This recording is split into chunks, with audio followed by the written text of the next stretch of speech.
Hello everyone. आइए देखते हैं अपनी हिस्ट्री के बुक का चैप्टर 2, नेशनलिज्म इन इंडिया। तो जो हम लोग बेसिकली चैप्टर 1 में जो हम लोग पढ़ चुके हैं, नेशनलिज्म इन यूरोप, तो उसमें तो बोला गया था कि यूरोप में नेशनलिज्म कैसे आए, देश प्रेम की भावना कैसे आए। क्योंकि जो यूरोप था उसमें नेशनलिज्म, पहले नेशंस कोई नहीं हुआ करते थे, धीरे धीरे वो बनना शुरू हुआ। New ideas, new songs, new flags आए, धीरे धीरे नेशंस बने। तो वो हम लोग चैप्टर 1 में पढ़े। अब चैप्टर 2 में हम लोग ये देखेंगे कि नेशनलिज्म इन इंडिया, इंडिया में नेशनलिज्म कैसे आया। ठीक है, तो आइए शुरू करते हैं अपना chapter. In India and as in many other colonies, the growth of modern nationalism is intimately connected to anti-colonial movement. So in India and colonialism, मतलब जो इंडिया और अदर जो जिस पे ब्रिटिशर्स राज करते थे, उनकी कॉलोनीज थी, जो ग्रोथ ऑफ नेशनलिज्म फीलिंग थी, एक देश प्रेम की भावना, वो एंटी कॉलोनियल मूवमेंट से आई थी। मतलब जो ब्रिटिशर्स को वो लोग अपोज करते करते यूनाइट हो गए, एक हो गए।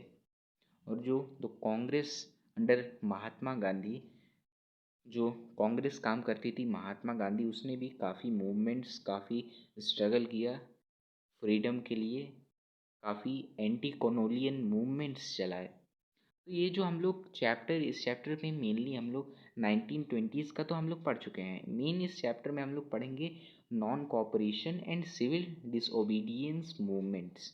ठीक है, चलिए शुरू करते हैं अपना मेन ये जो चैप्टर है, द फर्स्ट वर्ल्ड वॉर, खिलाफत एंड नॉन कॉपरेशन। चलिए देखते हैं अपना chapter. First of all, the war created a new economic and political situation. तो बहुत ही इम्पोर्टेंट है भाई, यहाँ पर ये देख लीजिए और आप लोग इसको नोट कर लीजिए, ये एग्ज़ाम में, मतलब एग्ज़ाम में आ सकता है। तो जो वॉर था, फर्स्ट वर्ल्ड वॉर, नया इकोनॉमिक और पॉलिटिकल सिचुएशन वो क्रिएट कर दिया था। ठीक है, it led to hug increase in defense expenditure, which was financed by war loans and increasing taxes. Custom duties were raised and income tax introduced. इसमें जो बोल रहा है, अब जाहिर सी बात है, फर्स्ट वर्ल्ड वॉर हुआ है तो वो जो डिफेंस एक्सपेंडिचर है वो तो बढ़ेगा ही बढ़ेगा। और जो और वो डिफेंस एक्सपेंडिचर कैसे बढ़े, बाय वॉर लोन्स, वॉर के लिए लोन्स लिए गए। इंक्रीज इन टैक्सेशन, टैक्स को बढ़ा दिया गया। Custom duties were राइज्ड and income tax introduce, custom duties जो है वो बढ़ा दिए गए और इनकम टैक्स इंट्रोड्यूस कर दिया गया। तो कस्टम ड्यूटीज़ क्या होती है मैं आपको बता दे रहा हूँ। कस्टम ड्यूटीज़ हम लोग पहले चैप्टर में पढ़ चुके हैं। जो सामान अंदर आता है और जो है बाहर जाता है, तो उस पर जो टैक्स लगता है, आपके देश में, आपके मतलब राज्य में कोई आता है बाहर से सामान, तो उस पर जो टैक्स लगता है उसे कस्टम ड्यूटीज़ कहते हैं। Through the war years, prices increased, doubling between 1930s and 1980s, leading to extreme hardship for the common people. तो जो प्राइजेस थी किसी भी चीज़ की, वो डबल हो गए। मान लीजिए, यहाँ पर मान लेते हैं आप कोई बिस्किट खरीदते हैं, तो पहले आप उस बिस्किट को 50 रुपये में खरीदते थे, 50 रुपीज़ में खरीदते थे, तो अब वो 100 रुपये में मिलने लगेगी। ठीक है, और ये कब हुआ था, between 1930s and 1980, leading to extreme hardship and for common people. Okay, villages were called upon to supply soldiers, and the forced to recruitment in rural areas caused widespread anger. लोगों को जबरन जो है पकड़ करके मिलिट्री में डालने लगे। उसमें मिलिट्री में डालने लगे तो जाहिर सी बात है, अगर आप जबरी किसी को मिलिट्री में डालेंगे पकड़ के, तो लोगों में गुस्सा तो आएगा ही। तो विलेजेस में, वहाँ पर लोगों को ब्रिटिशर्स के खिलाफ जो है गुस्सा आने लगा। लोगों को वो लोग पकड़ करके आर्मी में डाल रहे थे। Then in 1980s 19 and 1920-21, crops failed in many parts of India, resulting in acute shortage of food. तो किसी कारण से शायद रेन अच्छी नहीं हुई, तो वहाँ पर क्रॉप अच्छा नहीं हुआ इंडिया में, तो फूड क्राइसिस तो जाहिर सी बात है भाई, फूड तो क्राइसिस होंगी ही। This was accompanied by an influenza epidemic. तो जैसे अभी कोरोना वायरस फैला है, वहाँ पर वायरस फैल गया अकॉर्डिंग टू सेंस 1921। हाँ, ये इम्पॉर्टेंट चीज़ है, ये आप देख लीजिए कि 12 to 13 million people, famines and epidemic, भूख से और एपिडेमिक, ये जो इन्फ्लुएंजा एपिडेमिक, ये जो वायरस फैला था, उससे लोग ग्रसित हो गए। चलिए इसको आगे देखते हैं। In India the idea of सत्याग्रह।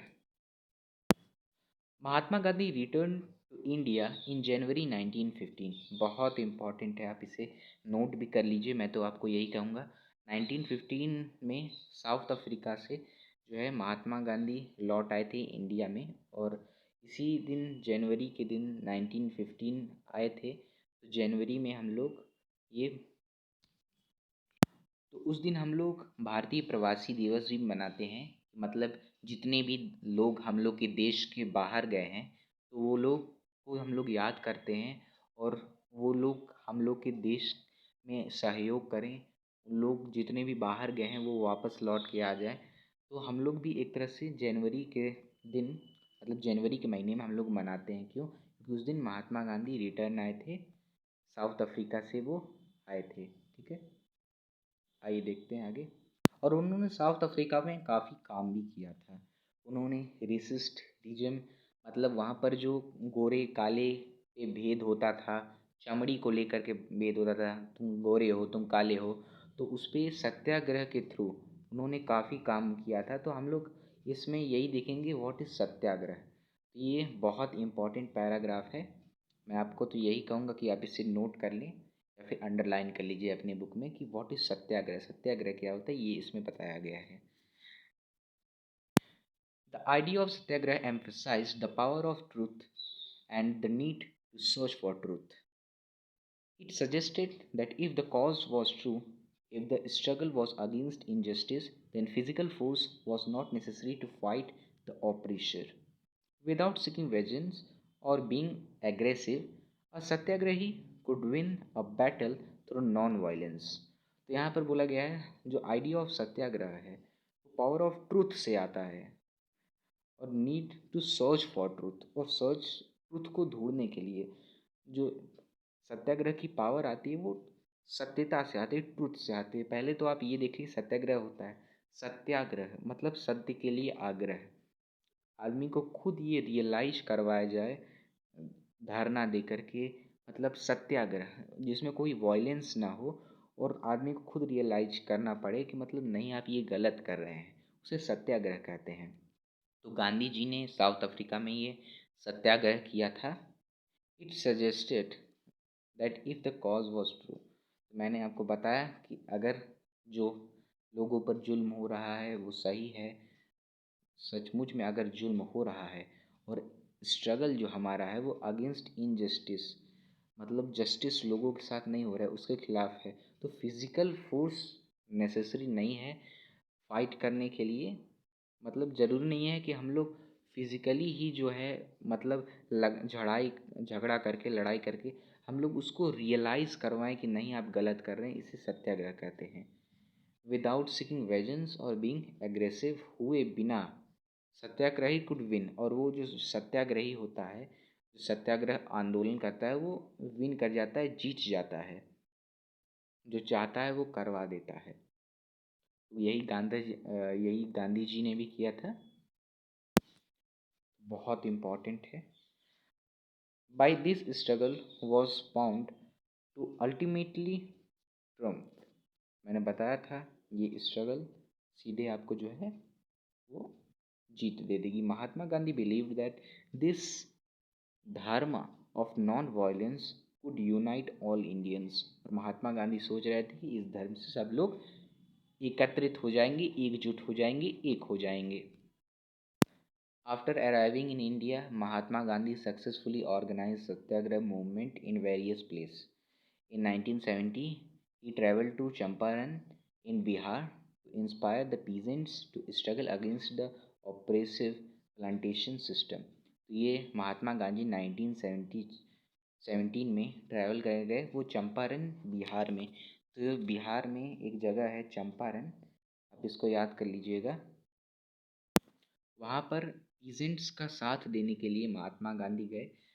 वहाँ पर ये हो रहा था कि जो ब्रिटिशर्स थे वो एक लैंड पे इंडिको उगाने के लिए कहते थे, और इंडिको में ये होता था जहाँ पर इंडिको ग्रो होता था तो एक जगह ग्रो हो जाने के बाद वो ज़मीन जो है बंजर हो जाती थी, वो किसी काम के लिए नहीं होती थी। मतलब ये चीज़, इस चीज़ की खेती करने से, इस चीज़ की कल्टीवेशन करने से इंडिया के फार्मर को कोई फ़ायदा नहीं होता था।